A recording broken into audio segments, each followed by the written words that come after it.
السلام علیکم ورحمۃ اللہ وبرکاتہ۔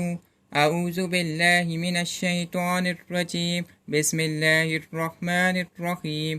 حضرت عائشہ صدیقہ رضی اللہ عنہا بیان کرتی ہیں، رسول اللہ صلی اللہ علیہ وسلم کسی نفل کی اتنی پابندی نہیں کرتے تھے جتنی پابندی فجر کی 2 رکعات کی فرماتے تھے۔ آپ صلی اللہ علیہ وسلم نے فرمایا، فجر کی یہ 2 رکعتیں دنیا اور اس کی